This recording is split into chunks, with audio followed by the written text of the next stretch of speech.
د ولسمشریزو ټاکنو نمایندانو په ولسمشر غني باندې تور لګولی.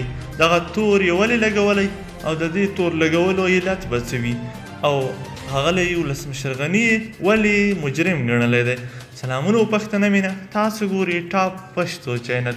ګلونو دوستانو، د دغه راز د پوهېدلو لپاره زموږ چینل سره سبسکرایب او ویډیو تر اخره وګورئ.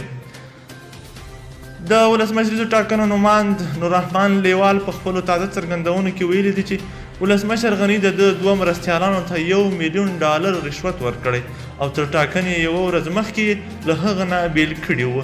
د ولسمشریزو ټاکنو نماند نوررحمان لیوال دواړه مرستیالان د رای اچونې نه یوه ورځ مخکې له هغه څخه بیل ټاکنیز ټیم ته لاړل چې په دغه تړاو نوموړي په خپل یو ټویټ کې لیکلي چې د هغه په ناخبري کې دواړو مرستیالانو نه بلکې کوم ټیم سره جوړجاړی کړی او هغه به ژر خپل نوي مرستیالان کمیسیون ته معرفي کړي.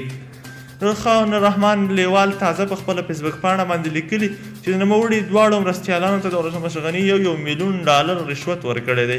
هغه په خپل پوسټ کې لیکلي ګنګوسې دي چې غني داودزی او مسلم یار زما مرستیالانو ته $1 میلیون رشوت ورکړی چې د دوی پر پردي پالې ډلې ته په آخره ورځ تیر شول.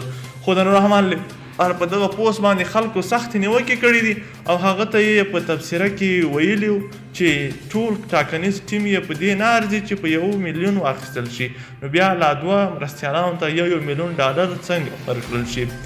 سردار وطن دوست احمدزي بیا په خپله تبصره کې ورته لیکلي دي چې لیوال صاحب ته د ولسمشریزو ټاکنو نماند او یو داسې پوسټ تاسو سره نه ښایي، ته باید په دې خبرو خپل سیاست خراب نه کړې.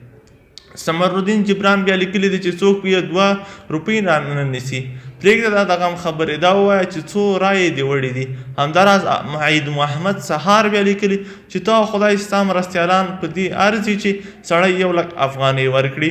رحمان لیوال په دغه پوسټ ډېرې تبصرې شوي دي چې موږ نشو کولی چې په ډېرې تبصرو راواخلو، خو تاسو کولی شئ چې نوموړي پوسټ ته ورشئ او هلته د خلکو تبصرې وګورئ. د لا زیاتو او کره معلوماتو لپاره زموږ چینل سره سبسکرایب او ویډیو له ملګرو سره شیر